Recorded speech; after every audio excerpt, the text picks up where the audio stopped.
Yes, I didn't see him. What are you looking so sad about, Jack? I'm surprised at you. I mean, I'm really insulted. I mean, that's not right, what you just said. What do you mean, what I just said? I mean, I'm getting a drink of water. I'm late getting home, but you talk. I said something about the greatest heavyweight champ, man. I'm a hometown man, and you talking about Joe Louis, man. Joe Louis wouldn't be nothing for me. Joe, I tell you, Joe, do you think you would have stood a chance with me? Well, one time during my career, I formed a Bomber 1 tour. I would have been a bum compared to you.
What's happening, my people? It's Cat Sports again, back for another afternoon with the family. That's right, you know what time it is.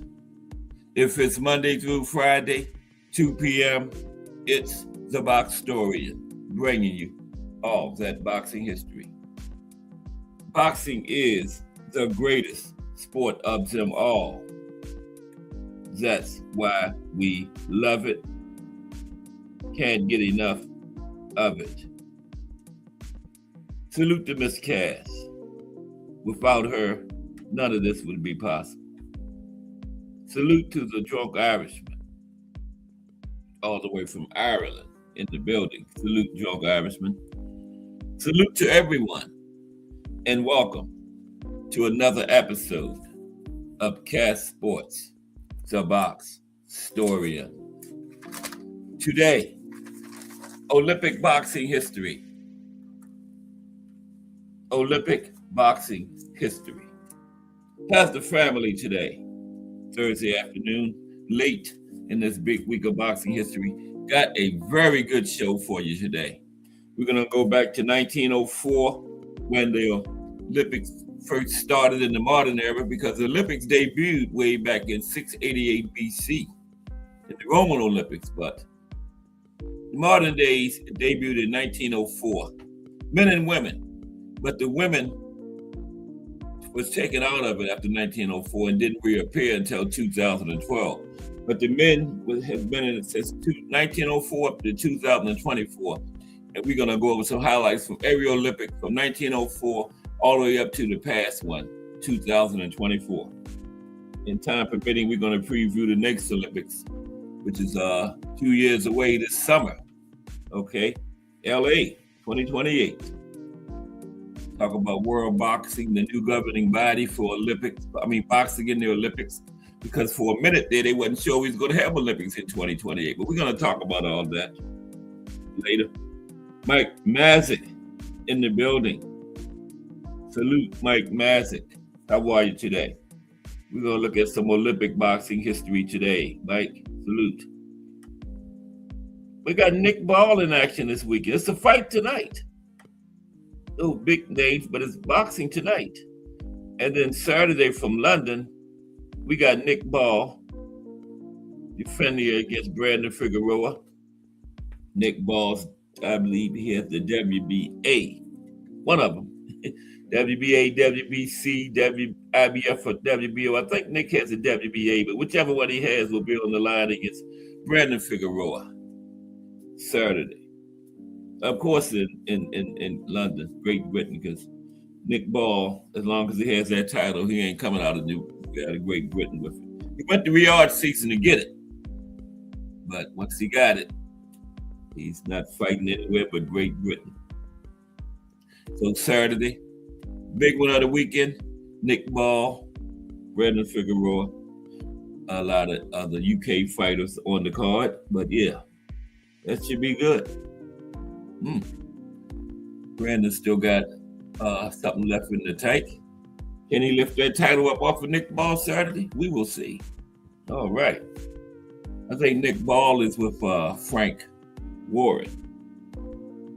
Yeah. Yeah, remember the 5 versus 5. Nick was one of the, when Frank fighters swept Eddie Hearn 5-0, Nick was one of those, that's when he won his title. One of the Frank Warren fighters that won in the 5 versus 5. Yeah. So yeah, Nick Ball versus Brandon Figueroa Saturday. Brandon gotta make it convincing or get him out of there, because Brandon ain't getting no split decisions or nothing like that in Great Britain.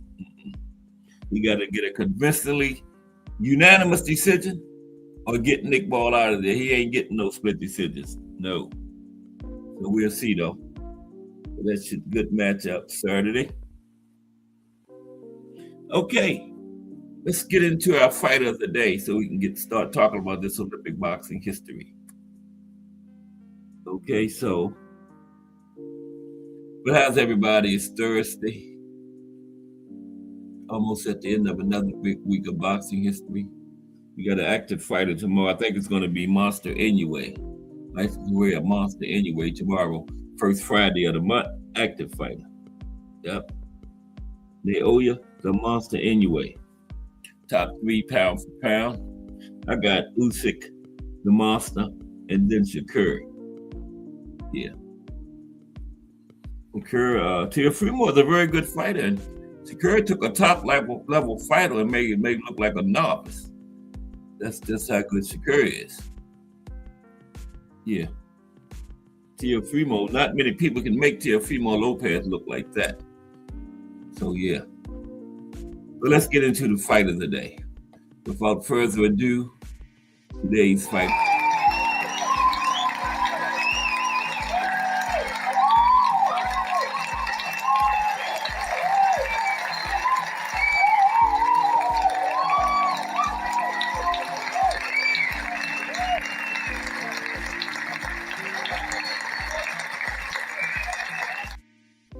Okay, all about Olympic boxing today. So the fight of the day segment we're going to address Sugar Ray Leonard's Olympic gold and the first retirement.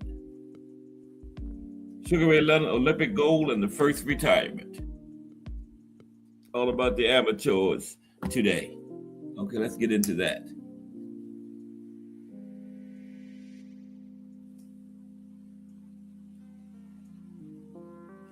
The 1976 Montreal Olympic Games were supposed to be the final chapter in the boxing life of Sugar Ray Leonard. I'm finished. I fought my last fight. My journey has ended. My dream is fulfilled.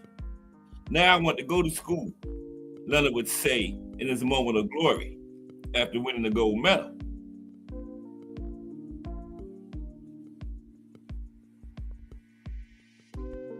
Leonard had plans to leave boxing behind him.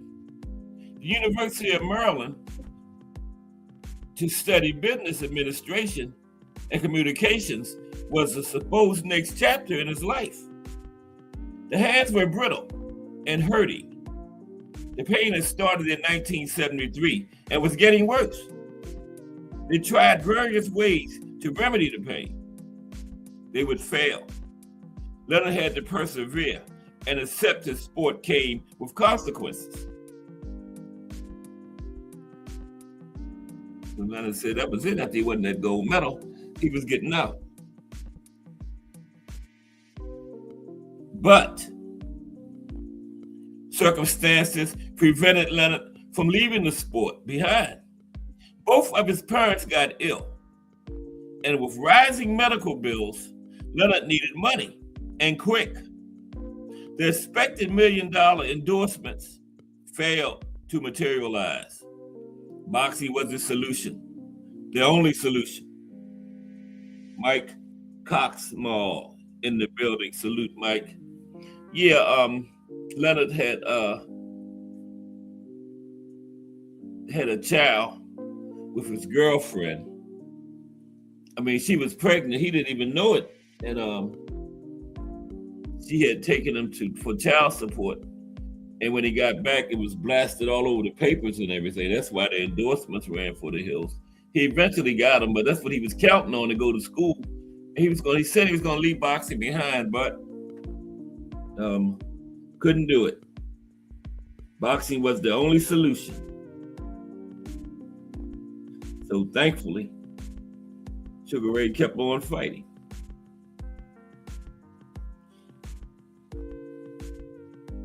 The Sugar Ray Leonard was part of the All-American Dream Team.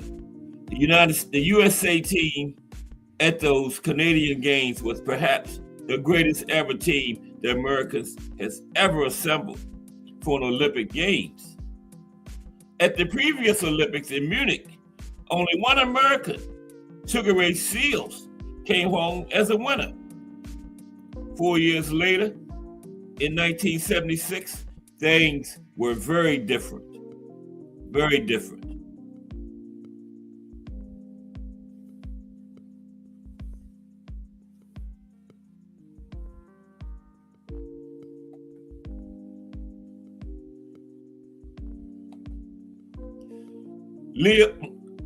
Lewis Curtis, Leo Randolph, Charles Mooney, David Lee Armstrong, Howard Davis, Ray Leonard, Clint Jackson, Charles Walker Jr., Michael Spinks, Leon Spinks, and Big John Tate. Only the 1984 team could rival that credible array of talent. Leonard failed to qualify for the Munich Games 4 years earlier in 1972. He was 16 years old, and he had time. Qualification for Montreal was no formality. Ronnie Shields, Bruce Curry, and others needed to be dealt with. Leonard obliged impressively, and he was on the plane to Montreal. The road to Olympic glory was long. He would need 6 victories. The light welterweight gold medal was no formality. Ulf Karlsson from Sweden, Valerie Limasol from the Soviet Union, and Britain's Clint McKenzie all fell to defeat at the hands of Sugar Ray Leonard. In the quarterfinals, the East German Ulrich Bayer went the same way. And when the Polish fighter Kazimierz Serba also came up short, Leonard was in the Olympic final, the gold medal match. Okay? He was at the pinnacle.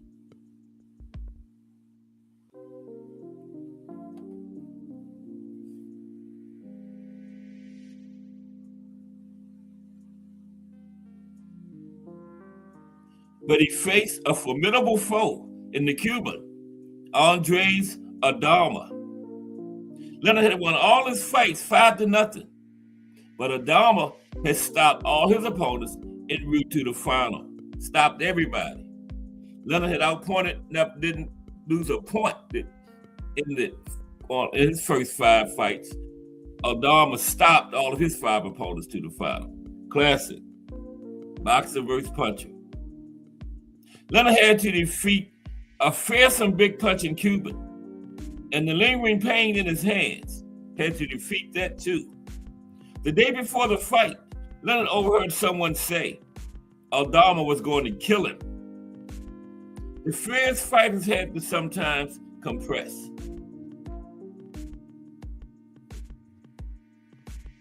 Adama was dangerous, but Leonard was scintillating. He moved, he dazzled. And when he put his opponent down in the second round, Leonard only had to remain upright in the third and final round to claim the gold medal. The Sugar Man would make no mistake.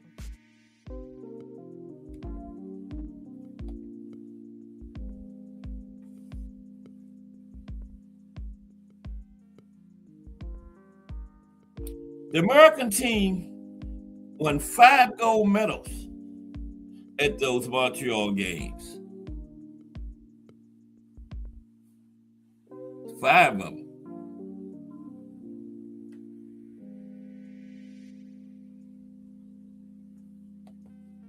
There they are in the later years, still like at a reunion or something. But they won 5 gold medals at those Montreal games. They also brought home a bronze and a silver medal. Now, the 1984 selection will collect more medals in total, but those American hosted games, so 18 countries stay away, including the Cuban team and the Russians. Yes, there were boycotts in Canada, but arguably, the medal haul would have been the same. Which team was best? The debate would never likely end. Leonard looked like a star in the making, but after building a 145-win, 5-loss resume in the amateurs, Leonard was done with boxing, or so he thought. Leonard said he meant it when he retired in 1976 after the Olympics. Maybe this was the only time he did really mean it. The retirements were plenty. How much sincerity there was each time, only Leonard truly knows. That first retirement was short. And despite several more similar announcements, Leonard would carve out a professional career that was beyond special.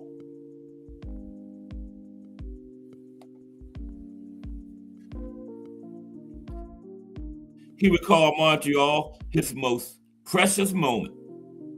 It was supposed to be the end, but it was just the beginning. Sugar Ray Leonard, Olympic gold medalist on a great 1976 team. Now, the 1984 team got more medals, but the Russians and the Cubans and some other Eastern Bloc countries didn't come because remember, the United States boycotted the Montreal Olympics in 1980. So when they were in Los Angeles, the next Olympics, 84, of course, the Russians and their allies didn't come. So yeah, I don't think 84 would have had as many medals as they won if the Russians and Cubans and some of those other Eastern Bloc countries would have been there. So I would say the 76 team was the better team, in my thinking. Okay, today we're gonna Olympic boxing history today. There's Andy Cruz and Keyshawn. Andy just took a loss, but that don't take none of the luster off of that matchup right there for me.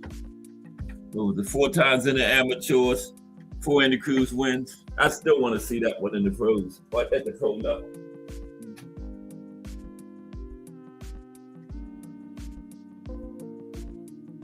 Yeah. And that's still in demand. Andy Cruz and Keyshawn Davis. at the professional level. So we're going to look at all the Olympics boxing in the modern day in 1904 in St. Louis. It was in the Olympics in 680 in Roman times, but in the modern era, 1904 in St. Louis, we're going to look at some highlights from every Olympic from 1904 through 2024. The last Olympics that we had, okay? Today. Pretty good show. Olympic boxing history. Got some pretty good highlights. Just briefly. How's everybody? It's Thursday afternoon. Again, Nick Ball and Brandon Figueroa this weekend.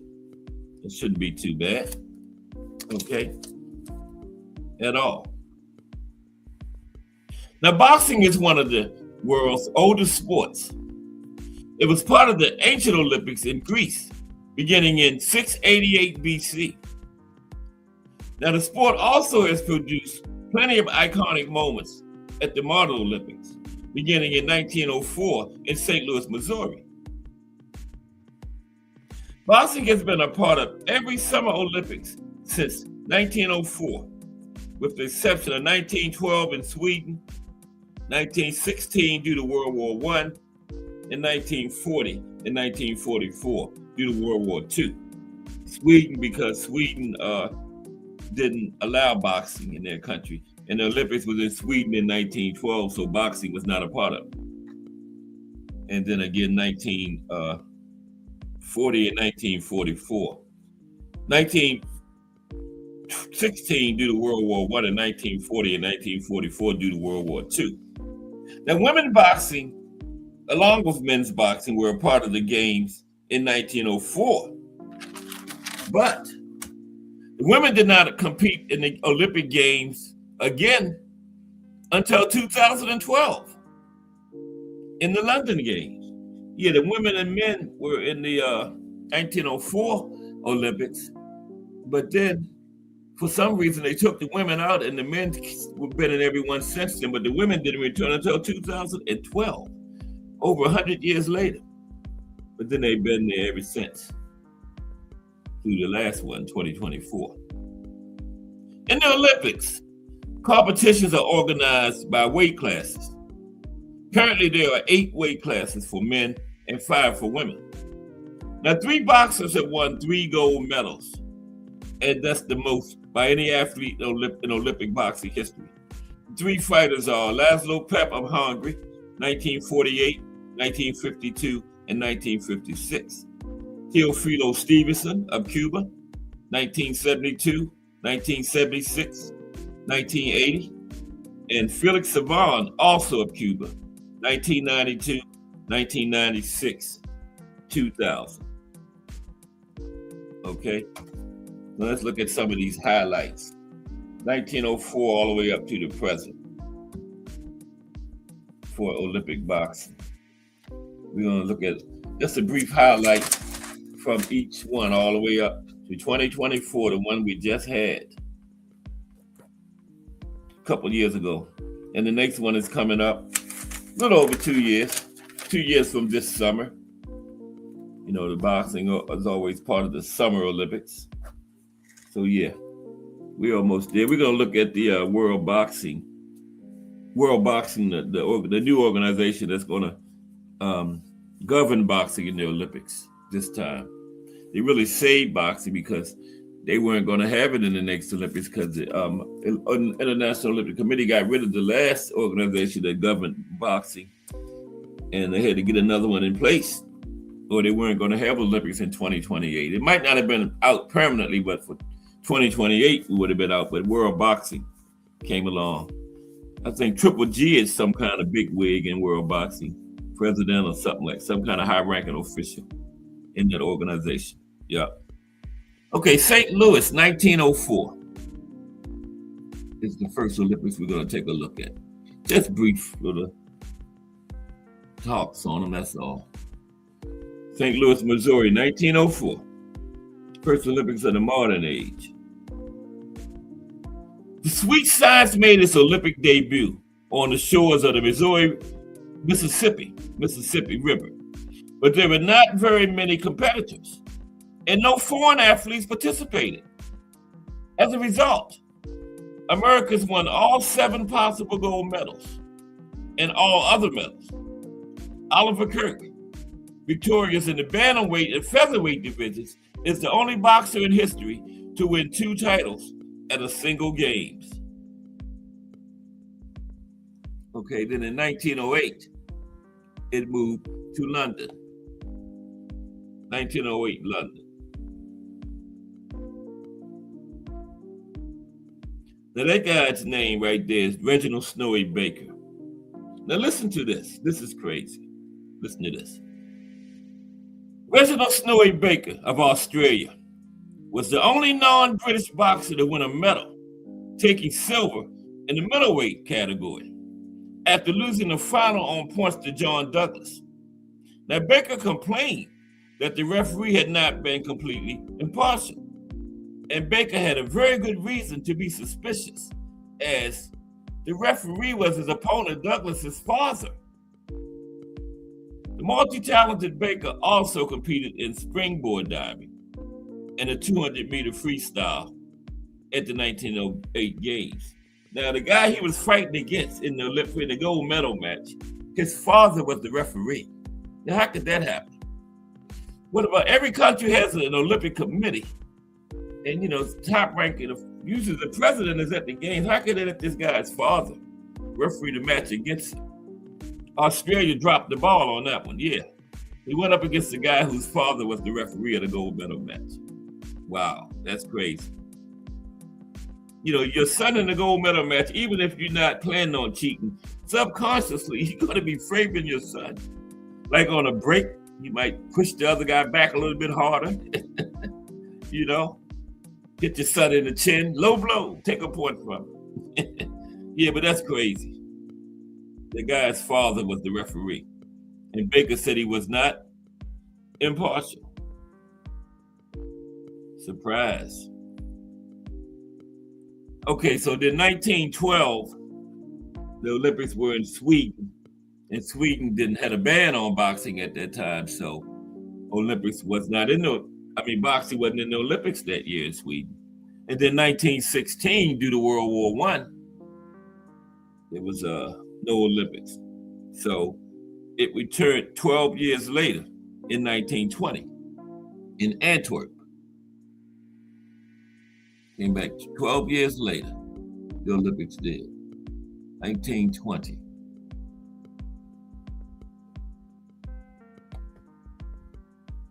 Yep. Okay, so Mike Rim. What's up, Mike Rim? Olympic boxing history today, Mike. Did you hear that, Mike? The guy in the Olympics was fighting, he was in London and he fought this guy from London. And the guy's father was the referee. And of course he won. But I just wonder how the Olympic Committee of Australia, where the other guy was from, let that happen. How you let the guy's father referee the fight? There should have been enough referees there where that wouldn't happen, you would think. But it happened. But Antwerp, 1920. Born in Cleveland, Ohio, welterweight Bert Snyder and his family moved to Montreal when he was 9 years old. Snyder, who was unaware of boxing's place in the Olympic program, discovered he had been chosen for the Canadian team when he opened up the morning newspaper. And he went on to win a gold medal. This guy found out he was on the Olympic team through the newspaper. He didn't even know Canada had an Olympic boxing team. He didn't know the team was going to the Olympics, and he found out he was going to the Olympics by reading the newspaper, the morning paper. Wow. 1924, Paris. Isn't that something? The last Olympics in 2024 were in Paris, and now, 100 years later, it was in Paris, 2024. Wow. But Paris, 1924. Now, the featherweight class featured a final fight with two Americans, Jackie Fields and Joseph Salas. Now, how did that happen? I thought each country only put one person in each weight category. But the final in the featherweight division that year were two Americans, right? And the two were best friends back in their native Los Angeles, California. The Salas recalled before the fight. We had to dress in the same dressing room. When he knocked on the door to call us to the fight, we looked up at each other and we both burst out crying and hugged. 10 minutes later, we were in the ring beating the hell out of each other. The Fields won the fight, and the two remained lifelong friends. Yeah, I don't know how that happened. How two people from the same country end up in the finals. I guess they did it different back then. I know now it's like one person from each country in each weight category, right? Why would you send two? I know you sent an alternate. The Olympic trials runner-up is just the alternate in case the winner of the Olympic trials gets hurt. But they had two Americans in the final. Weird. Amsterdam, 1928. We just going through every Olympic from 1924, when boxing first started in the Olympics in the modern era, all the way up to 2024, the last Olympics. Amsterdam, 1928. Now that was the Olympic team in 1920, that last picture, when Fields and Salas, two Americans, went at it. Now, I don't know which two they are, okay? But Amsterdam, 1928 was in Amsterdam, okay? Yeah. Yep. Okay. Let's see. Be with me for 1 second, please. Okay. Disputed decisions in Amsterdam led to brawls among spectators outside the ring. One notable scuffle involved 16-year-old American Hyman Miller, who was declared a surprise first-round loser in the flyweight division. An outraged U.S. boxing team sought to withdraw all of its competitors, but Major General Douglas MacArthur, then president of the U.S. Olympic Committee, wouldn't allow it, insisting Americans never quit. Yet the Americans wanted to boycott and say, well, we're not fighting anymore because the guy got cheated, so they felt that boxer got cheated so badly. But General Douglas MacArthur was the president of the U.S. Olympic Committee. He said, no, Americans don't quit. Get on out there and fight. That was 1928 in Amsterdam. Los Angeles, 1932. And of course, it's in Los Angeles. Not 1928, the next one. We're going to talk a little about that, time permitting, at the end of the next Olympics. Yeah, Los Angeles, California, 1932. American Edward Flynn took one of 2 U.S. gold medals. His coming in the welterweight division. Following the Olympics, Flynn turned professional with the goal of raising capital to finance his way through dental school. Eventually setting up a practice in Tampa, Florida, Flynn remarked on his days as a boxer, I got kind of sick of putting on gloves and hitting some fellow in the face when I've got nothing against him. He became a dentist. Of course, 1936 was the Hitler Olympics. The Hitler and the Jesse Owens Olympics, Berlin. The Hitler and the Jesse Owens Olympics. This is when one of those 4 gold medals. Hitler probably wanted to tell his boys, shoot that monk, but he couldn't do it. Berlin, 1936. South African lightweight Thomas Hamilton Brown lost the first round split decision. Now check this out. Thomas Hamilton Brown lost the first round split decision, but got a second chance upon discovering that one of the judges had cheated and reversed his scores, and that Brown naturally was the winner. To take the edge off his initial disappointment, however, Brown went on an eating binge. Despite last-minute attempts to sweat out the extra pounds, he was unable to make weight for the next fight and was disqualified. Yet the judges cheated this man and found out and reversed the decision and gave him the fight. But meanwhile, he was so upset over losing that he went on an eating binge. Then he found out he was still in it. But guess what? He couldn't make weight and got disqualified. Couldn't make weight and got disqualified. Because in the amateurs, you only get one shot. You don't get to wait another hour and go run and get in the sauna and all that and lose the weight and get on the scale again. You get one shot. You don't make it on that first shot, that's it. And this guy was so upset for losing, he went out there and started eating and found out that he was cheated and he was competing again, but he couldn't make the weight and got disqualified. Wow. Okay, so then the next Olympics was 1940 and 1944. They didn't have them because of World War II. So the next one was 12 years later in 1948, back in London. How did London get so many Olympics? They just had one like the 1920s or something. Like 20 years later, they got another one in 1948. Wow. Then they had one in 2012. Man. But the next one after World War II was in 1948. London. Yeah, in London. 1948. Ray Patterson. What's up, Ray?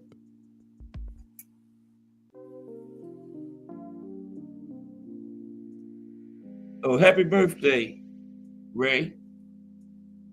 You're 1 year behind me. Mine is in October. I'll be the young 67. But happy birthday to Ray Patterson. 66 years young today. Salute. RP, happy birthday. Talk about some Olympic boxing history today.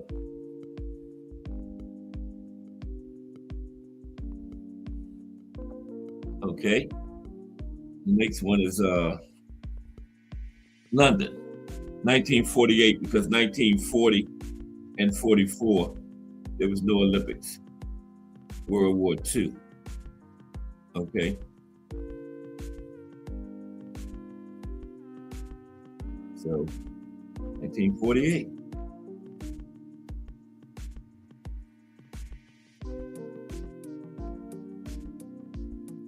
Okay, London, 1948. Powerful southpaw Laszlo Papp made his Olympic debut and won the first of 3 successive Olympic titles. The Hungarian took home the middleweight crown in 1948, and then he won the light middleweight gold medal in 1952 and 1956, becoming the first man to win 3 Olympic boxing titles. The feat was later equaled by Cubans Teofilo Stevenson and Felix Savon. Papp was the first Soviet bloc fighter to compete professionally, and he once said, "I fight for money. I am not greedy. How many steaks can one man eat?" Laszlo Papp, great Hungarian fighter, first man to win 3 gold medals. Okay, him. Then Teofilo Stevenson and Felix Savon followed up later. We're going to get to them. Then the next, 1952, Helsinki. Lloyd Patterson got his gold. Helsinki, 1952. Floyd Patterson, 17 years old, one of 11 children from Brooklyn, New York, cruised through 4 fights en route to the finals. In the gold medal match, Patterson knocked his opponent, Vasily Taita, out in 74 seconds with an uppercut to the chin. Patterson would later go on to become the youngest heavyweight champion in the world at 21, until Mike Tyson did it at age 20. But Mike Tyson was not undisputed. So Floyd Patterson is still the youngest undisputed heavyweight champion. Okay. Mike Tyson was not. He did become undisputed, but he was past 21 by then. He was 3-belt undisputed, but he was older than Floyd Patterson then. So Floyd Patterson is the youngest undisputed heavyweight champion. Melbourne, Australia, 1956.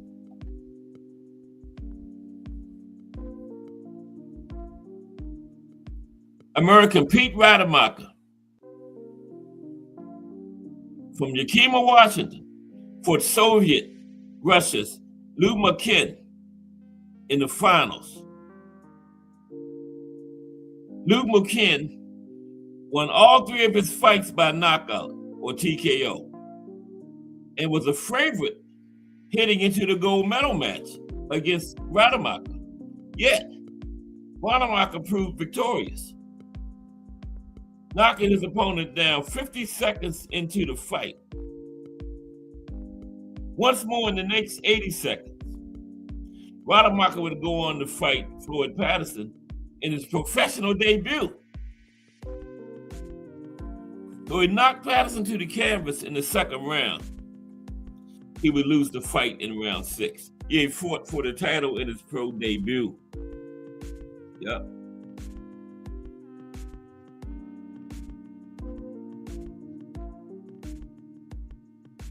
Appreciate you, RP.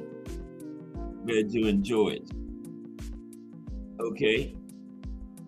Now let's see. Who won it in 1960? Anybody know? Let me think. Oh yeah. 1960. Rome. Cassius Clay. Winning light heavyweight gold at the 1960 Games, 18-year-old Cassius Clay took a first step toward becoming the most visible and quotable athlete in the world in Rome. Clay gave an early glimpse of his prowess in the ring and his comfort in front of a microphone, offering this answer to a Soviet journalist who asked the Louisville native about segregation in the American South.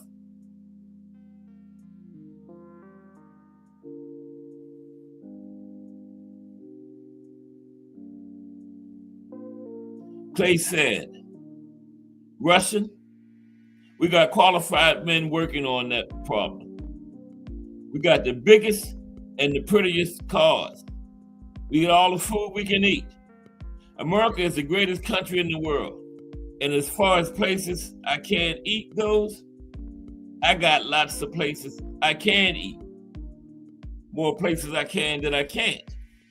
4 years later, Clay, then known as Muhammad Ali, won his first world heavyweight title. Well, he was still Cassius Clay then, but he became Muhammad Ali right after that fight. Okay, then 1964, it was Smoking Joe Frazier.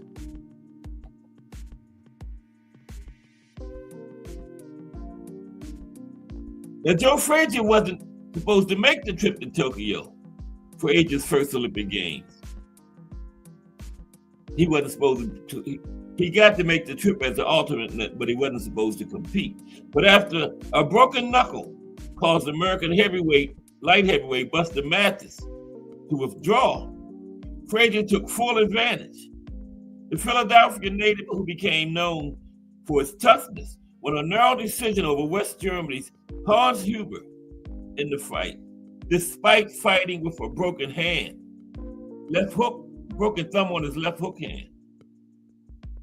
Smoking Joe Frazier was the only boxing finalist for the United States in 1964. 1 gold medal, and it went to Smoking Joe. Yep. Only one on the United States to win a gold medal that year was Smoking Joe Frazier. Excuse me for a minute, please.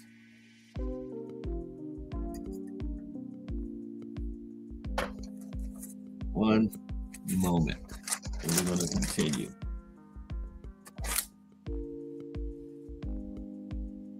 Two minutes.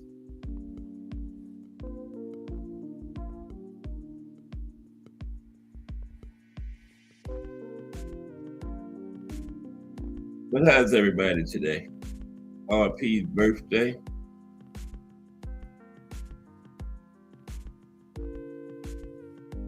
We'll be the same age for like 8-9 months. I passed him again in October.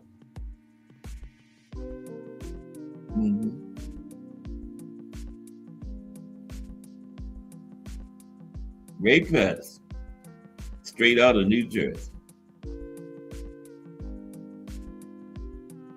Okay, let's continue. We're up to 1968 now. 1968 Olympics, right?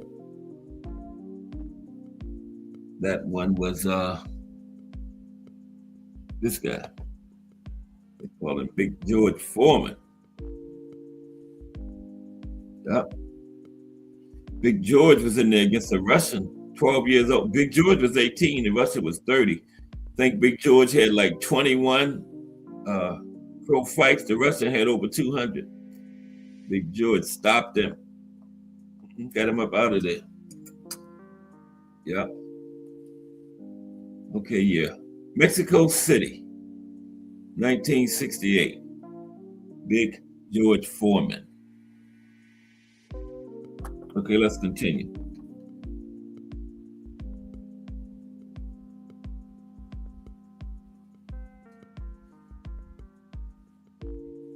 George Foreman, a greenhorn in boxing circles with only 18 fights under his belt, emerged from inner city Houston to win the heavyweight gold medal.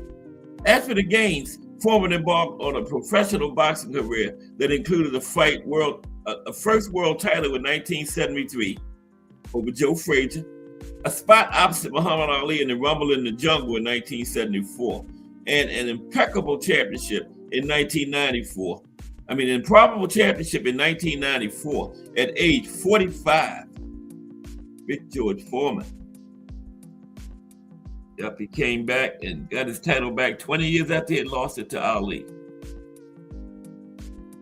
1972 was in Munich, where they had the terrorist attacks, remember in that one. That's when Teofilo Stevenson won his first of 3 gold medals. 1972. Olympic boxing history. Teofimo on the left. Teofilo. I said Teofimo. Teofilo on the left. Stevenson. Munich. Now, welterweight Emilio Correa, the 19-year-old Pan-American champion, defeated European title holder Janos Kadji 5-0 in a close but unanimous decision. Correa's son, Emilio Correa Jr., won silver at the Beijing Games 36 years later. The Munich Games also marked the debut of Teofilo Stevenson, who was detailed in the Moscow 1980 history section. Yeah, there's a thing on him later, but that was the first of his 3 gold medals. He's only one of 3 people to do that. Laszlo Papp was the first one, and then his fellow countryman Felix Savon also did it. And then 1976, probably the greatest United States Olympic team ever. And Sugar Ray. Howard Davis got the outstanding trophy. I forgot what they call that. But yeah, the outstanding boxer for the tournament was Howard Davis. And they thought he was going to have a great pro career. It wasn't bad, but they thought he was going to have like a similar Sugar Ray type pro career, but no, didn't pan out. But Montreal, Canada, 1976. Sugar Ray Leonard, a 20-year-old light welterweight from Maryland, pulled out a tough 5-0 decision against Cuba's Andres Adama to win the gold medal. Leonard, fighting with photos of his girlfriend and their 2-year-old son pinned to his socks, was emotional afterward, announcing, "This is my last fight. My journey has ended. My dream is fulfilled." Leonard changed his mind a few months later, turning professional and going on to win the welterweight world title in 1979. Leonard was named Fighter of the Decade for the 1980s, when he held titles in the welterweight, middleweight, super middleweight, and light heavyweight divisions. Yeah, and he wasn't going to turn pro, he was going to go to school, but they had that son, and he didn't know his girlfriend had taken him to local social services for child support. And when he got home, it was all over the newspapers. Olympic gold medalist taken downtown for child support, and the endorsements ran. He was expecting millions in endorsements. They eventually came back, but that's why he turned pro, because both his parents had got sick. His girlfriend, he was all in the news with the negative publicity, so he turned pro. And then 1980, this was Teofilo's final. He got a gold medal in 76 too. This was his final one right here in 1980. Teofilo. 1980. Cubas. Teofilo Stevenson became just the second boxer after Hungary's Laszlo Papp to win 3 Olympic gold medals. Stevenson, a heavyweight who dominated in Munich and Montreal, failed for the first time to knock out an opponent, when Hungary's István Levi eluded the powerful Cuban throughout their semifinal fight. All his other fights, he had knocked his opponents out. Stevenson, who'd won all 9 of his previous Olympic fights by knockout, also went the distance in the final, defeating Soviet Peter Zayev by a 4-1 decision. Teofilo Stevenson. Then 1984, another great United States team. There they are. They had a bunch of gold medalists. They got more than the 76 team, but in 1984, the Russians and the Cubans and some other Eastern Bloc countries didn't come. So yeah, they wouldn't have had all those medals if the Russians and Cubans had been there. So they got like an asterisk by that Olympics.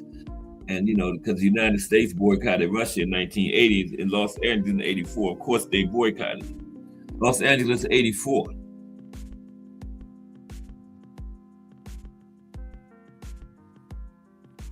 That's Tyrell Biggs, Mark Breland, Pernell Whitaker, Evander Holyfield, and I can't remember the other young man's name next to Biggs. One of the brothers, I can never remember their names. It was 2 brothers. McQuarrie, Steve McQuarrie. Yeah, Steve McQuarrie.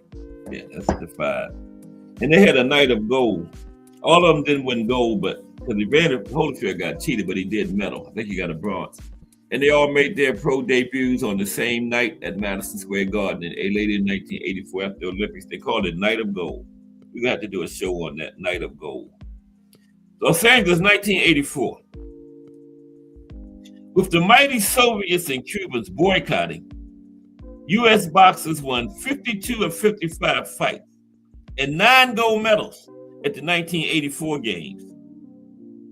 One American who didn't triumph was light heavyweight Evander Holyfield, who was disqualified in his semifinal fight. The disqualification for hitting his opponent after being told to stop was protested vigorously, but unsuccessfully. The loss relegated Holyfield to bronze, though few doubted that he belonged atop the podium. Gold medalist Anton Josipovic of Yugoslavia pulled Holyfield to the top of the podium during the medal ceremony because the referee was from the same country that the fighter was from. And he waited for Holyfield to start his punch and then holler stop. And Holyfield was already started his punch and was followed through it, and then he disqualified. Obvious and blatant cheating. That's why you don't have a referee from the same country as one of the fighters. But remember, in 1908, the referee was not only from the same country as one of the fighters, he was one of the fighters' sponsors. So wow, how did that happen? I blame that on the Olympic Committee or the other guy. How did they let that happen? Put their man in there against the fighter, his father refereeing the fight. Wow. Okay, 1988. Seoul, South Korea. That's when Roy Jones got robbed. But that's the Korean guy that protested his loss, and he sat in the ring and wouldn't let him start another fight. Mm-hmm. Bedlam broke out in Seoul when the host nation's bantamweight, Byung Jung-il, lost a disputed preliminary fight. The boxer's coach and assistant, joined by a group of rabid fans, rushed into the ring and attacked the referee, Keith Walker of New Zealand, who had penalized Beyond 2 points for headbutting. When the chaos subsided, Beyond staged a 67-minute sit-down protest, eclipsing the unofficial Olympic record set by countryman Choi Dong-kil in 1964. Choi had remained in the ring for 51 minutes after being disqualified from a fight in Tokyo. He sat there for over an hour and wouldn't let him have another fight. In the aftermath of the Young stunt, South Korean Olympic Committee President Kim Chung-ha resigned, accepting full responsibility. But Young went on to fight professionally, and in 1993 won the WBC bantamweight title. 1992, the Golden Boy Olympics. Yeah, when he promised his mother that medal, and she passed away, and he went over there and got it. Barcelona, Spain, 1992.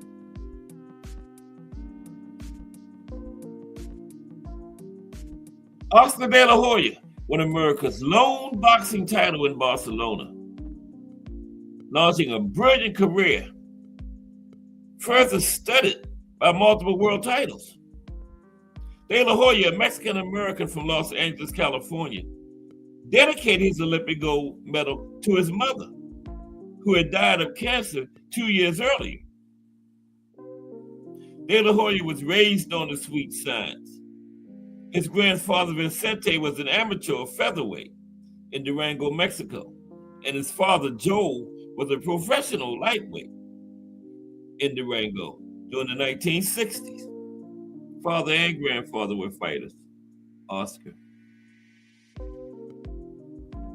Atlanta, Georgia, 1976. This was the one where Floyd got cheated. There's Floyd. Remember the referee? The ring announcer was like, and the winner is, and the referee had Floyd's hand going up. And the man said the other guy's name. Yeah, the referee was raising Floyd's hand. Yeah, they robbed him. 1996. With David Reed, America's lone boxing finalist in Atlanta, trailing 15-5 in the third round, it looked all but official that the United States would fairly win a boxing gold medal for the first Olympics since 1948, and this Olympics being in the United States. But 36 seconds into the third and final round, Reed avoided a right hook from Cuban Alfredo de Rigel and landed one of his own to send Rigel to the canvas for a knockout. The instant victory prompted a congratulatory hug from a famous observer, Muhammad Ali, who whispered in Reed's ear, "You're a bad boy." Reed also shared an emotional embrace with U.S. coach Al Mitchell, the fighter's personal coach from the beginning of his career. Yeah, Muhammad Ali had also lit the Olympic torch that year. Remember, they run a relay, and the final one lighted the torch. Yeah, Ali was the surprise final one. And Joe Frazier told his son watching on TV, Joe Frazier was still mad at Ali, and Joe Frazier said, Ali lucky he ain't there, because he said he would push his ass in the flames. Mm-hmm. Joe Frazier, he forgave Ali on his deathbed, though. Yeah, Marvis relayed the story. BBO Sports TV in the building. What's up, BBO? Monday through Thursday, 8 p.m. Okay. We were trying to get BBO on 6 days a week, Monday through Saturday. Okay. But right now, Monday through Thursday. On the Sports Talk Network, yeah. Salute, BBO. How you doing today? All right. Sydney, Australia 2000. This is the other man who got 3 gold medals. There's 3 of them, remember.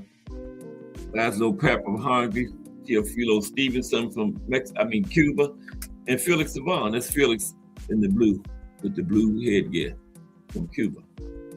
3 gold medals in the heavyweight division. But they weren't allowed to turn pro then, so the Olympics was really all they had to shine, you know. They weren't allowed to go pro and fight for titles. They could defect it, but you know, they didn't want to because you would never be able to go back to your country. Sydney 2000.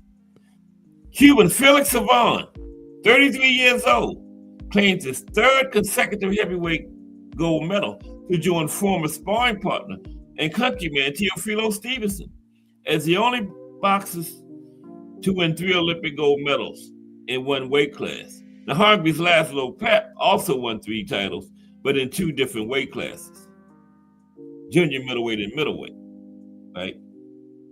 Having dominated the heavyweight division for nearly 15 years, Savon pummeled American Michael Bennett 18-3 in a much anticipated second round fight. He later overcame a cut on his left eye in the final to cement his Olympic immortality. Yeah, Felix Savon, bad boy there, man. Yeah, I just wish he could have turned pro. He would have been right in there with Bo and Holyfield and all of them. Probably would have turned pro like in the middle 80s, and his peak would have been in the 90s. Man, that would have been Lennox Lewis with Savon in there with them boys, but didn't happen. Athens, 2004, Andre Ward. There's Andre getting his hand raised. After being shut out of the gold medal hunt in Sydney, there were no major expectations of U.S. boxing entering these games, and light heavyweight Andre Ward provided a golden moment. The 20-year-old from Oakland, California, who vowed beforehand, no silver, no bronze, stunned 6'6" Russian world champion Yevgeny Makarenko in the quarterfinals. Ward, who like Makarenko had not lost a fight in 5 years, confused his burly opponent by switching from southpaw to orthodox. Ward won a 17-15 decision over Yukurberg Hadarov of Uzbekistan in the semifinals, and came from behind after 2 rounds to the decision Magomed Aripagiev of Belarus, 20-13 in the finals. I know what's been going on, but yeah, Andre won it in the final with 20-13. He beat a Russian. He beat a Russian. He beat a guy from Uzbekistan in the semifinal, and Belarus in the finals. Athens 2004. Beijing, China 2008. We're just going through all the Olympics in the modern era since 1904. Beijing, China, 1908. 2008.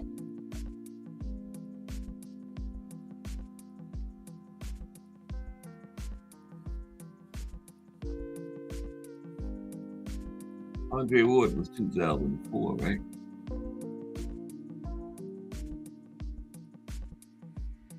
(2008), Beijing, China. Bear with me for a moment, please. One moment.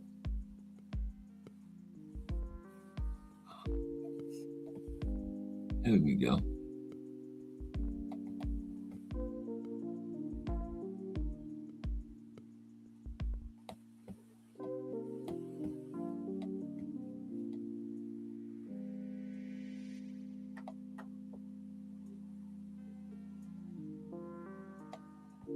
Oh my goodness, come on, man. What's going on?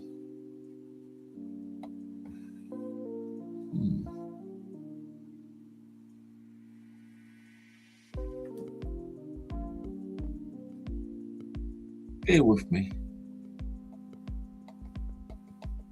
Oh boy, I done messed up. Okay, there we go. Beijing, China, 2008. There we go. Okay. We're back at it. Couple more Olympics to go.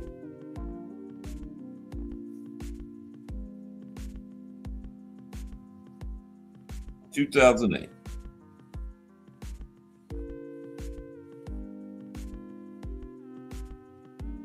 Beijing. Okay.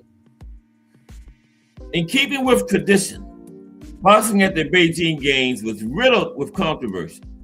Flyweight Rau'shee Warren, competing in his second games, entered as a favorite to take the division in his first fight.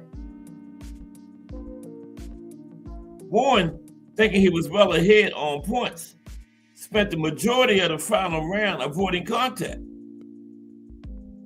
The judges disagreed, and the fight was awarded to Korean Lee Ok-sung. Chinese light heavyweight Zhang Xiaoping took home gold after 11-7 win in the final match over Ireland's Kenneth Egan. Multiple points in Egan's favor failed to be recorded, resulting in the controversial ending. Yeah, Rau'shee Warren, I remember that. He took his foot off the gas. He got to finish, especially in the international competitions, because they hard on Americans in those international competitions. Look what they did to Floyd. That was in the United States, in Atlanta, the Olympics, remember? So yeah, Rau'shee, he didn't finish that fight. I remember that, 2008. He won it, but he just ran in the last few rounds, in the last round, third round, because there's only 3, right? And it cost him. Yep, it cost him. 2012. Now, the women had been in the Olympics in 1904 when the men came back in for the modern era. But for some reason, they took the women out. The men was in every Olympics since 1904. And the women didn't return until 2012, over 100 years later, this Olympics right here in London. London 2012, yep. 108 years before the women returned to the Olympics. I don't know why they did that, but that's what happened. But 2012, they came back.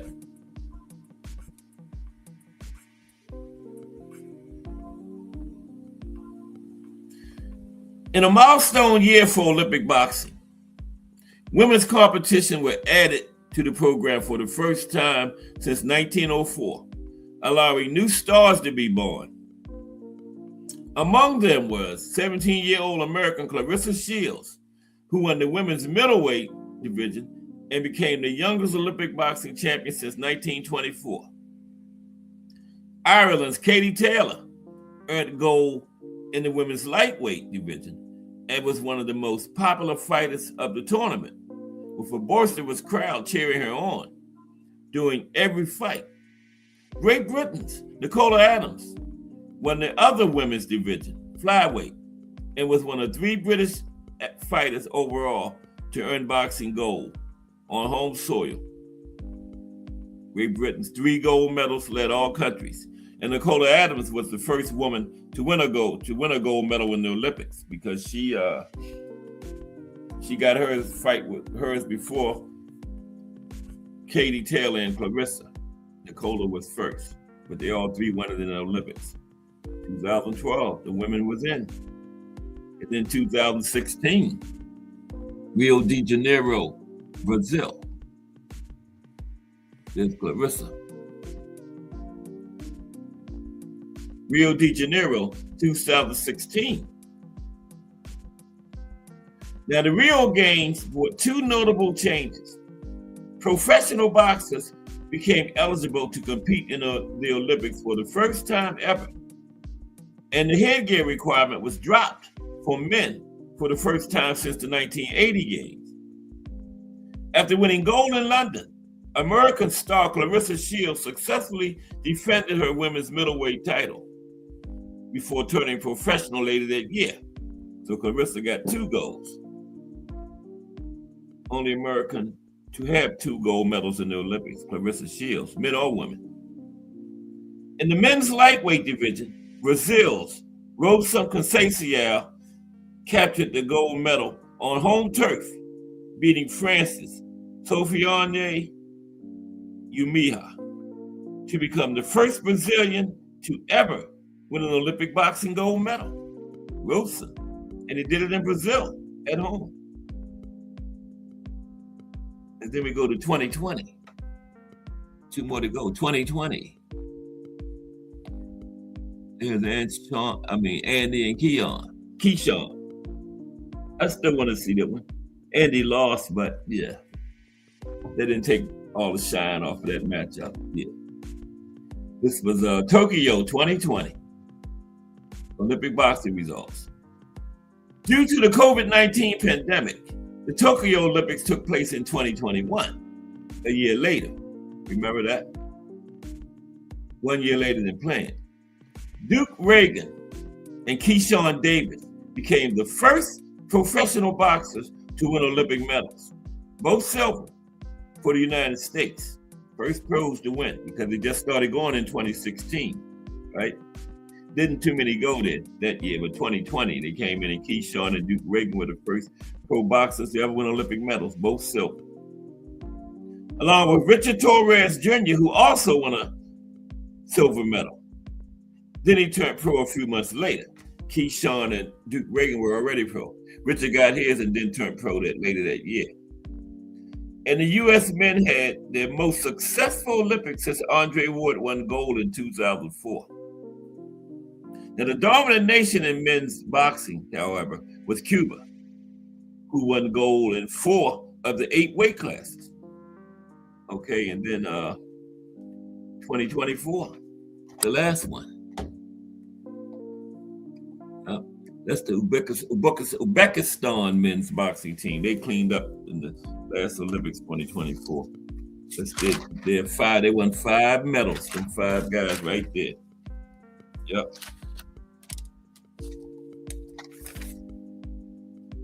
Paris 2024. And Paris was also 1924.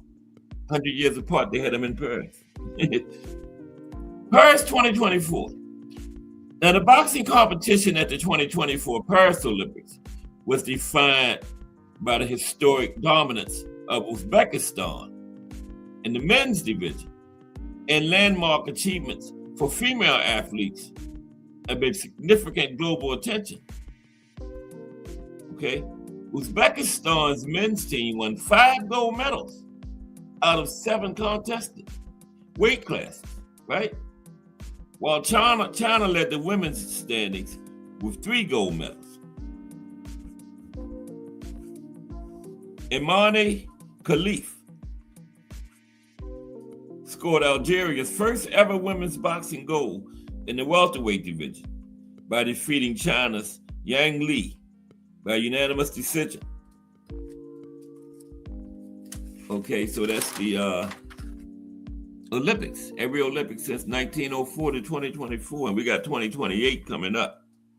Now let's look at 10 professional boxers who all won gold in the Olympics. 10 professional boxers who all won gold in the Olympics. Okay, yeah. 10 pros who all won gold in the Olympics. There's Cassius Clay again. Yeah, he was Cassius Clay then. Yep, all these fighters won gold in the Olympics and went on to be champions at the pro level that we're going to talk about now. Every one of them.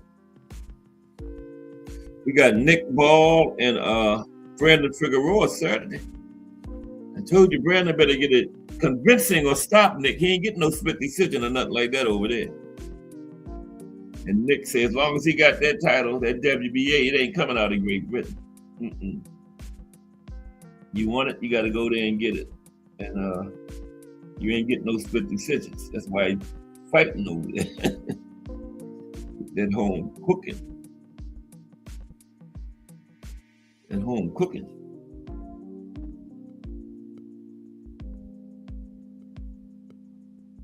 So Brandon, I don't know. You got to get the stoppage, or got to be very convincing, and still might not get the decision.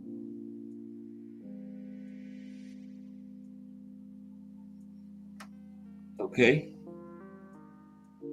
Yeah, we got 10 fighters who won Olympic gold and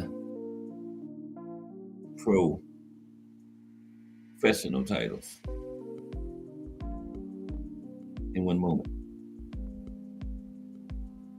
How's everybody doing this Thursday? It's fighting tonight. I didn't really recognize any of their names on the card, but yeah, it's a card tonight. Yes, it is. What did I do? Okay, let's get this going. We got all these fighters won Olympic gold and were champions at the pro level.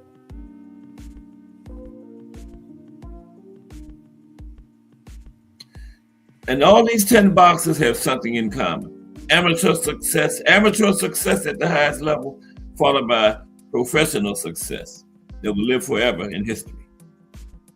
These men have proven all their fans right and doubters wrong, having their work and skill translate across multiple levels of competition in different styles of the same sport. Okay, let's look at them. Pernell Whitaker, Olympic gold, professional world champion, Sweet Pea. Often forgotten as an all-time great. With a successful run in Los Angeles '84, Sweet Pea hit the professional ranks without slowing down, didn't miss a beat. 40 wins at the pro level. He got gold 1984 in Los Angeles, pro level, 40 wins, 4 losses, 1 draw, 17 knockouts. Whitaker dominated the lightweight division at the iconic 1984 games in Los Angeles. Using his slick defensive skills and crazy quick hand speed, he was a clear future star as he turned pro shortly after those Olympics. Sweet Pea then went on to be one of the best defensive boxers of all time, becoming a 4-weight world champion and still holding the record for most unified title defenses in lightweight history with 6. Sweet Pea. Next, Olympic gold, professional world champion, Lennox the Lion Lewis. Lennox, one of the few gold medalists to represent Canada. Yeah, from Great Britain, but he had moved to Canada when he was young. Won the gold 1988 Seoul, South Korea. Ended his career, pro career, 41 wins, 2 losses, 1 draw, 32 knockouts. For Lennox the Lion, okay?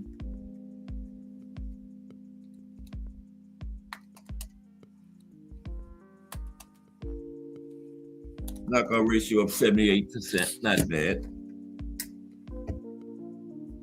After a narrow loss to gold medalist Tyrell Biggs at the '84 games, Lewis bounced back as he dominated his way to a gold medal in the '88 games in Seoul, South Korea, in the super heavyweight division. He put his pro career on hold for 4 years because he wanted that gold medal.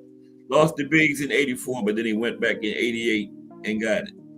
As a pro, Lewis went on to be the first Olympic super heavyweight gold medalist to go on to win a heavyweight world title. He's a 2-time lineal heavyweight champion. He held the undisputed championship at one point. Lennox the Lion. Next, Michael the Sphinx Jinx Spinks. There's Dawn in the background, right behind him. Michael Spinks is another overlooked boxing legend.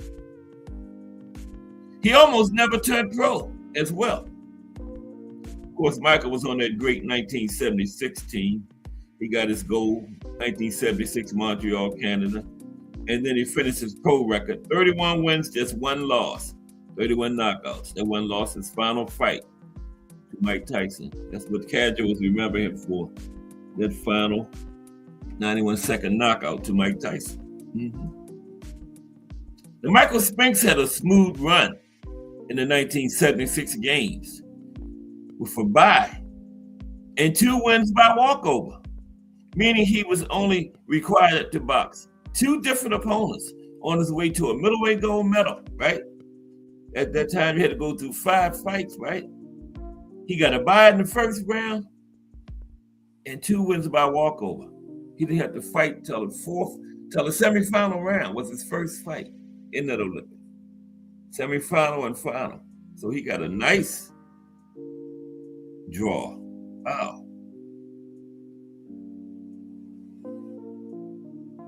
After that gold medal, Spinks took a hiatus from boxing because no major promotions were contacting him and his brother Leon.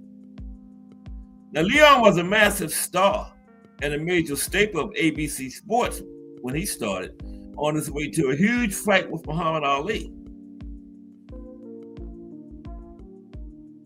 Now, Michael went on to win an undisputed world title at light heavyweight, and then won as a massive underdog against 48-0 Larry Holmes at heavyweight. First reigning light heavyweight champion to win the heavyweight title. Okay? Michael suffered his first and only professional defeat to Iron Mike Tyson. That's when he was Iron Mike Tyson at that time, too. Yeah. Okay. These are fighters that won Olympic gold and went on to professional, big-time professional success. Nate Alexander the Cat Usyk. Alexander Usyk is the modern-day pound-for-pound great. It all started on the legendary Ukrainian Olympic boxing team. Yep, that's where it all started at. Anybody know Usyk's record now? He got the gold in 2012 in London. I think Usyk is 24-0. Let's check right quick. Yeah, got the gold in London 2012 when Katie Taylor, Clarissa, Nicola Adams, all of them got their gold. Right? Okay.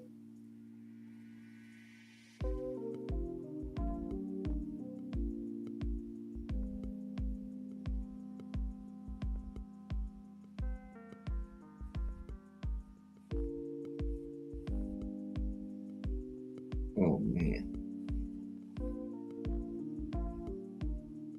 Alexander. Man, anybody know how to spell Alexander? I'll just put Usyk. I'm just trying to get his record real quick. I think he's 24-0, but I got to be sure. Here we go. It came up. Usyk. Box record. There we go. Come on. Usyk is... Yep, 24-0 with 15 knockouts. That was right, okay. He got his gold at London 2012. Usyk ended his amateur boxing career with an unreal 335 wins, 15 loss record, 350 fights. So they do it over there in Eastern Europe, though. Capping it all off with a win over his rival, Clemente Russo, in the 2012 London Olympics. He beat Russo in the gold medal match. As a pro, Usyk went on to be the first undisputed cruiserweight champion in the 4-belt era, and the first undisputed heavyweight champion in the 4-belt era, and the first undisputed heavyweight champion since Lennox Lewis, 2004, right? Usyk's movement and fight IQ is second to none in the heavyweight division, making him the world's pound-for-pound best fighter since Bud Crawford retired. Next, gold medal, big-time pro success, Smoking Joe Frazier. Joe Frazier was Olympic champion before his professional immortality. From the top of the podium to the fight of the century. And remember his amazing run. He wasn't even going to go. He lost in the Olympic trials final to Buster Matthews in the alternate gets to travel, in case, something happens to the guy that's representing the team in that division. And Joe wasn't going to go. And his manager, Yancey Durham, talked him into it. And he got over there, Buster Matson got hurt, so he ended up in the Olympics. And then in the semifinal, he broke his thumb on his left hook hand, man. And he didn't tell nobody about it because he knew they was going to pull him out. He went there, fought, and won the gold medal match with a broken thumb on his left hook hand. Smoking Joe Frazier, amazing. And Legally Blind in one eye too. But he got his goal in 1964. 4 losses, 1 draw, 27 knockouts. Yeah, he didn't have a long, lengthy career because of that style he fought, that swarming style. Swarming's not known for long careers. But he did have a nice knockout ratio. See what it was. 84.3%. That ain't bad. They're trying to get up over 80. Smoking Joe Frazier. Frazier came up short at the Olympic trials prior to the 64 Tokyo game, strongly considering giving up boxing altogether. He was convinced to make the trip across the globe as an alternate, which he had the right to do, as the alternate. Convinced to make the trip. Later being named as the United States light heavyweight representative after Buster Mathis was injured. Right? After Buster Mathis got injured, Joe was promoted to represent the United States in the light heavyweight division. Okay? Now I hit the thing and lost my display. One second. Dang. Okay, here we go. Smoking Joe Frazier. Yeah, Yancey Durham, his manager, convinced him to make the trip because as an alternate, he had the right to make the trip with the team. Joe was not only not thinking about going, he was thinking about giving up boxing because he had beat Buster Mathis several times in the amateurs, but he didn't beat him in those Olympic trials when it counted, right? And Joe was upset. But they convinced him to go, and lo and behold, he ended up being in the Olympics. So suppose he hadn't went. United States probably just wouldn't have had nobody to represent him in that category, right? So yeah, he ended up in the games. Buster Mathis got hurt. Joe went on to win a gold medal in dramatic fashion, battling a broken thumb on his left hook hand. The legend of Smoking Joe Frazier only began there, though, in Tokyo. The legend only began. The rest of his career is history, beating Muhammad Ali in what is coined the fight of the century, and being an undisputed champion, defending against some of the greatest fighters in heavyweight history. Okay? And that is only a fraction of his accomplishments. Smoking Joe Frazier. And next, Olympic gold, incredible pro careers, Big George Foreman. Big George Foreman. Big George Foreman achieved greatness with little experience, then went on to be a Hall of Famer. Remember I told you, he was 18 years old in the Olympics going up against a Russian that was 30 years old. Big George had 21 amateur fights. The Russian had over 200. Big George stopped him. Stopped him. He got his gold in Mexico City, 1968. 76 wins, 5 losses, 68 knockouts. Every time we talk about Big George, I figure his knockout ratio out. So, might as well do it again. 89.4%. Excellent knockout ratio. For 76 wins, almost 90%.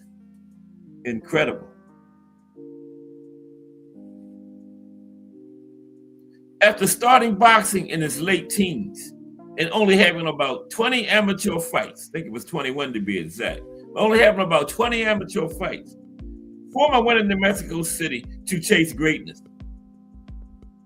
He went on to defeat the Soviet Union's Jonas Cepelis, who was 12 years older, with over 220 amateur fights in the gold medal match, making Foreman an American hero instantly in the heart of the Cold War. As a professional, Foreman was a two-time heavyweight world champion with over 80 fights under his belt. He then went on to make a fortune with his famous George Foreman grill. Legendary stuff right there, man. Legendary. Yeah, it's 84 fights to be exact. No. Wait a minute. I just said his record. 76 and 5, 81 fights. Okay, we move on. These are all fighters, Olympic gold and incredible pro careers. Olympic gold, incredible pro career. Oh my goodness. No. I almost ended the chat. Damn. Okay, next is The Matrix, Vasily Lomachenko.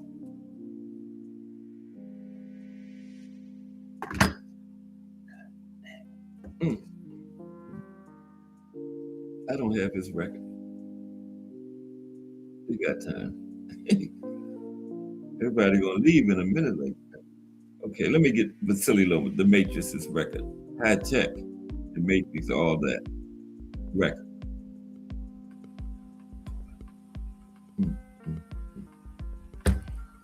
Anybody know what it was? How did I do this? Man.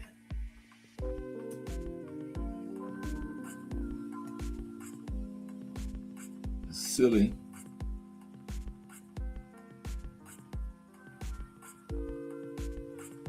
Lomachenko. Lomachenko.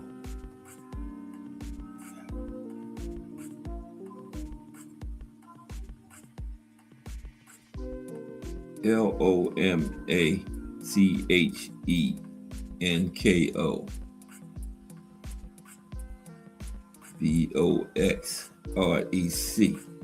Okay, here we go. We're gonna have it in 1 second, and then we're gonna finish up. It's got 3 more. Okay, Lomachenko was I should know this. Final record before he retired with a record of forget it, never mind. Is it 18-3? Something like that. But let's move on. Lomachenko is next. Okay, Vasily.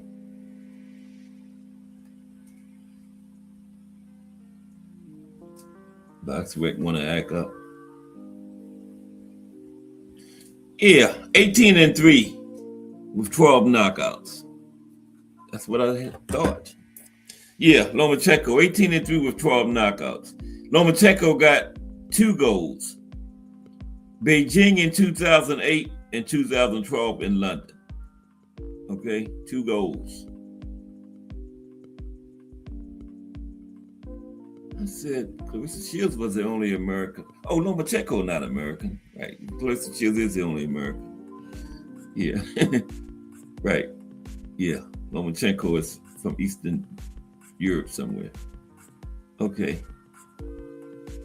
Oh, come on. Bear with me, please.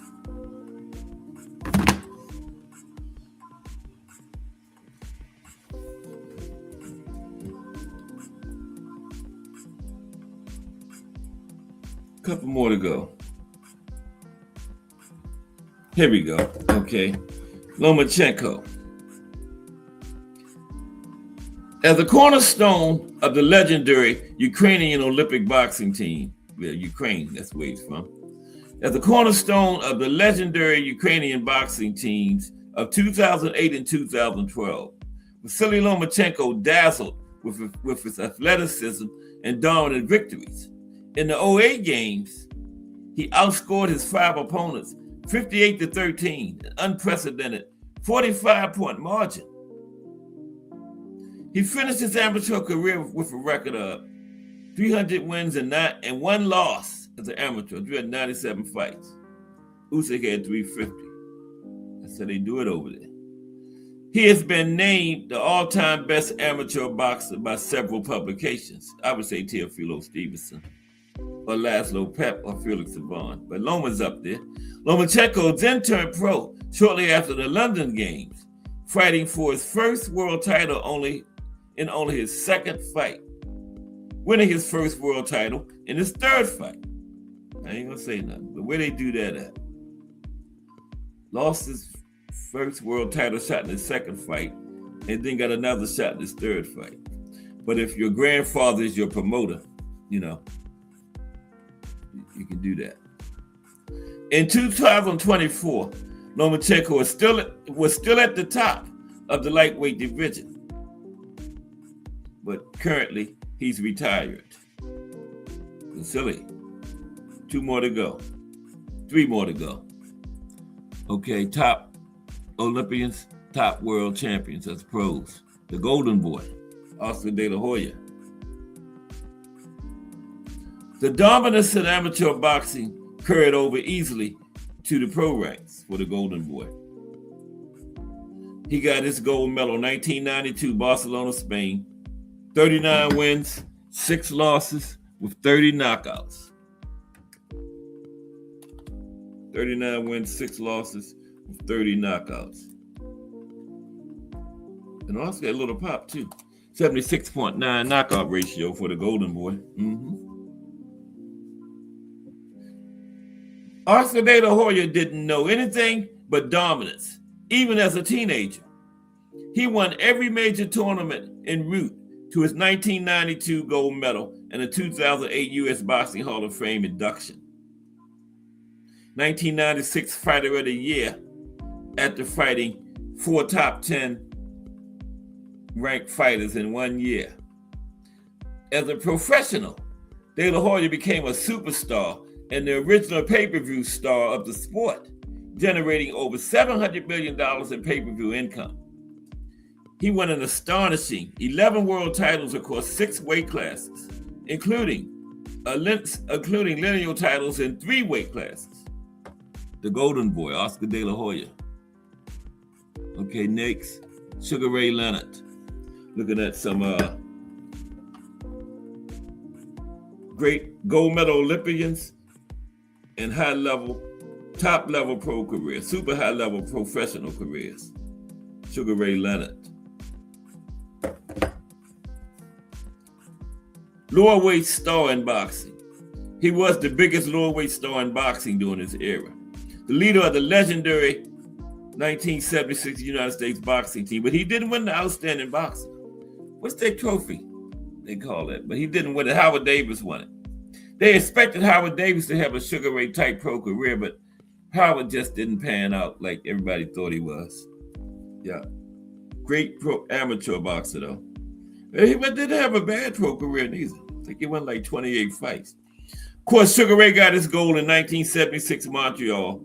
36 wins, 3 losses, 1 draw, 25 knockouts. Sugar Ray Leonard was the leader of what many consider the best United States Olympic boxing team ever assembled. And he won his gold medal with 6 straight 5-0 decisions. Okay.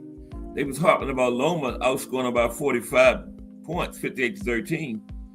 Nobody's went around against Sugar Ray throughout the whole tournament. 5 fights. Nobody went around against him. And the Cuban he fought in the final, he won his 4 fights leading up to the final. 5, it was 6. He won all his fights by knockout leading up to the final. You had the classic boxer puncher in that final there. Andre Sadama. He never turned pro neither.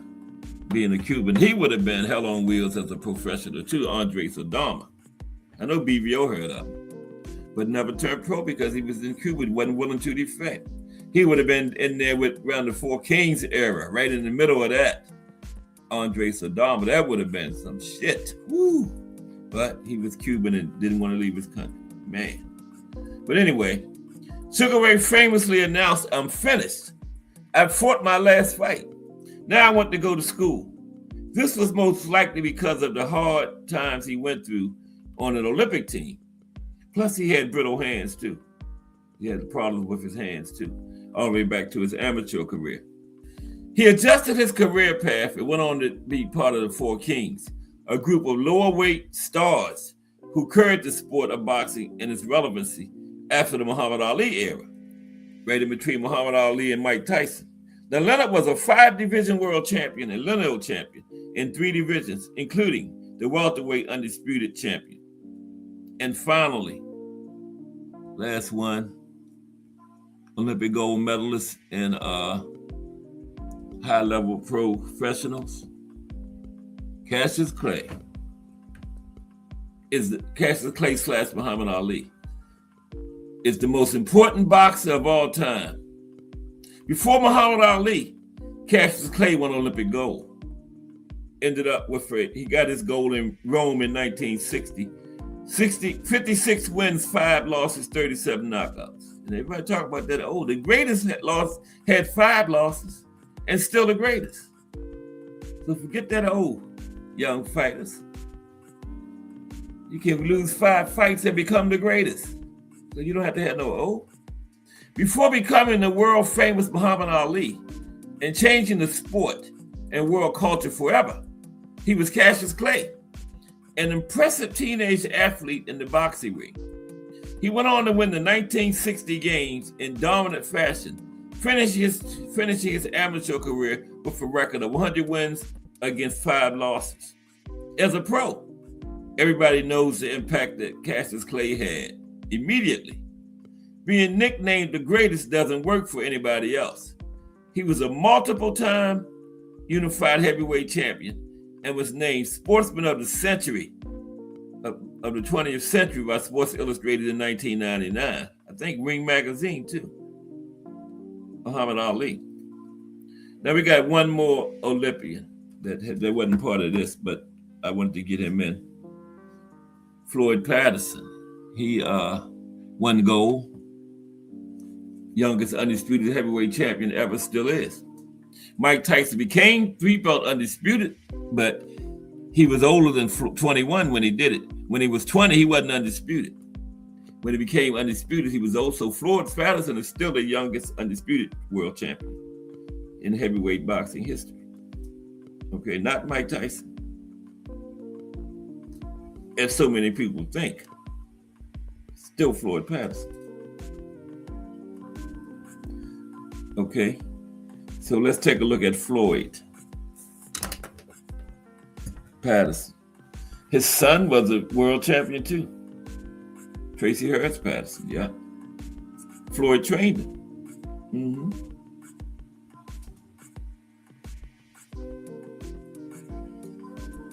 Yep. Yeah, Floyd's son made it.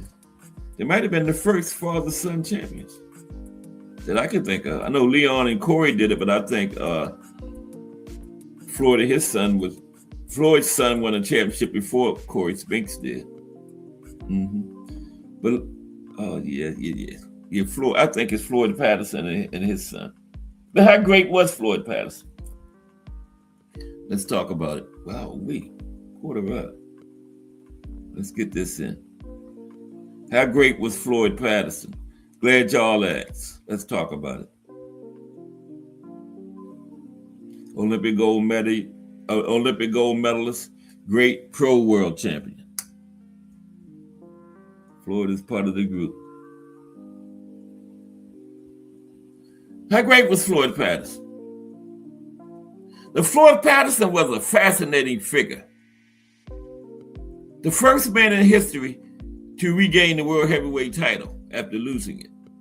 Floyd was also a great fighter who was insecure. Born in Waco, North Carolina, not Texas. In 1935, Patterson fought many heavyweight giants, despite rarely weighing more than 180 to 185 pounds. They didn't have cruiserweight and all that back then, though. So, Muhammad Ali, Sonny Liston, Jerry Quarry, Ingemar Johansson, George Chuvalo, and fellow natural 175-pounder Archie Moore. Patterson engaged in memorable fights with the above fighters and more. After winning Olympic gold as a middleweight in 1952, Patterson, who had only been an amateur boxer for 3 years before winning gold, went pro. Just 16 years old, and having been spotted by Cus D'Amato, Patterson went 13-0 before he lost a decision to former light heavyweight champion Joey Maxson. With D'Amato's plan being for Floyd to win the world heavyweight title, despite his light heavyweight stature, Patterson earned his shot by beating Tommy Jackson by a 12-round split decision in June of 1956. The great Rocky Marciano had retired, and Patterson was matched with former 175-pound king, the old mongoose, Archie Moore, for the vacant crown. Now, whoever won this fight, it was going to be history. Floyd was either going to be the youngest heavyweight champion ever, or Archie Moore was going to either be the oldest heavyweight champion ever. After 5 one-sided rounds inside Chicago Stadium, Patterson made history by becoming, at age 21, the youngest heavyweight champion ever. I think Archie was like 41 or 60, something like that. He said 41, but he was closer to 60. Now, Patterson, lightning fast and ever so agile, while also packing a real punch, would make additional boxing history. After making 4 title retentions, one of them against debutant Pete Rademacher, he had making his pro debut in that fight, Rademacher. Patterson suffered an almighty upset at the hands of Sweden's Ingemar Johansson. Knocked down 7 times during the short, extremely violent fight. Floyd was knocked out in the 3rd round, and he was devastated to the point of going into hiding.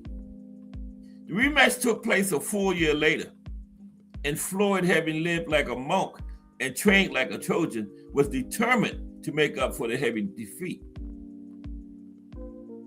In the 5th round, Patterson scored a leg-twitching knockout, his gazelle punch wiping Ingo out in brutal fashion. Patterson, the first man to regain the world's heavyweight title, said that this was the proudest moment of his career. In the rubber match in March of 1961, Patterson took some hurt before stopping Johansson in round 6. Then, after retaining his title against Tom McNeely, Patterson could no longer swerve number 1 contender Sonny Liston. Patterson signed on to defend against the terrifying, intimidating Liston, and just like that, Patterson was a former champion, blasted out inside 1 round. Patterson must have known he had no chance of avenging the loss, but he fought Liston again being stopped in the opening round just 4 seconds later than the first fight. Both fights carbon copies of each other. Just a 4-second differential between the stoppages of the first and second fight. This could have been the end, but Patterson, who genuinely loved fighting, with the ring being the place where he expressed himself best, boxed on for almost 10 more years. Patterson never became the first 3-time heavyweight king, but he gave it his all in trying. Patterson defeated George Chuvalo in a great action fight in February of 1965 before challenging Muhammad Ali in November of 65. Patterson entered the ring with an injured back, and he was a sitting duck for the new ruler, Ali, a man who was even faster than Floyd was. Patterson took a terrible beating, being stopped in the 12th round.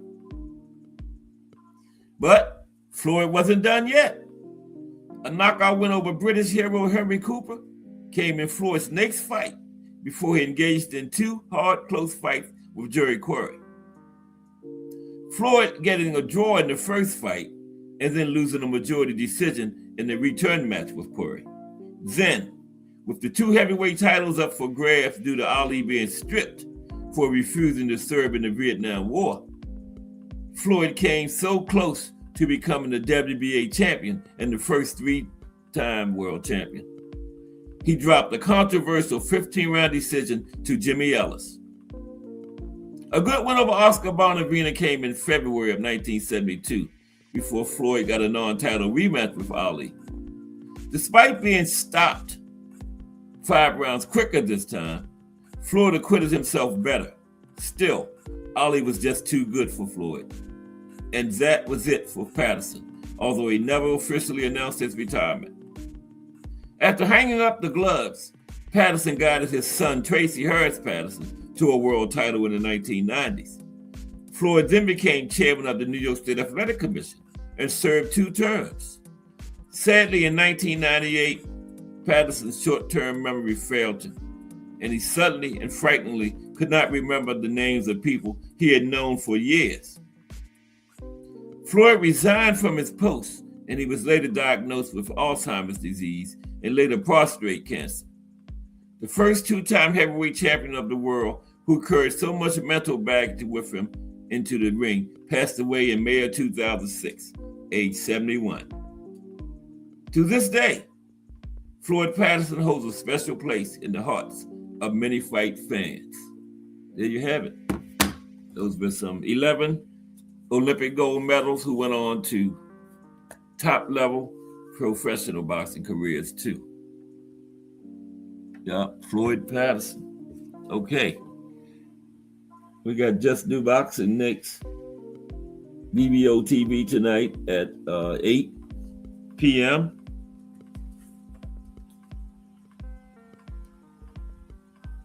Subscribe to the Drunk Irishman's channel. He's in here. I appreciate everybody for coming through today. Tomorrow is Friday, first Friday of the month, Active Fighter. It's going to be Monster Inoue.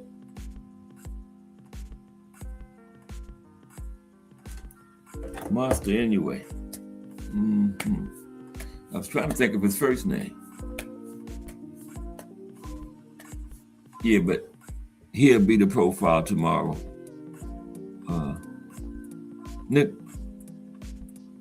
Nikita? I can't think of the man's first name. I know his first name. But anyway, we got the big fight of the weekend is Nick Ball and Brandon Figueroa over there in the UK. Yeah. Nick said, you want this title, you got to come over here and get it. Remember, he won it over there in Riyadh season against Raymond Ford. Raymond stayed at 126, one fight too long. But, yeah. Brandon might take it up off of him. Brandon is a tough customer, so he got a shot. But he ain't getting no split decisions. Naoya anyway. Right, tomorrow. But appreciate everybody.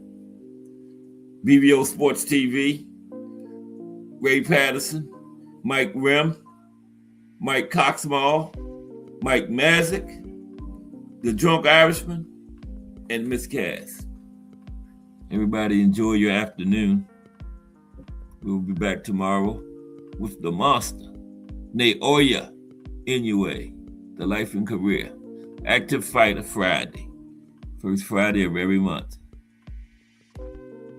Yeah. And that's going to be the end of another big week of boxing history. On CAF Sports, The Box Story, bringing you all that boxing history.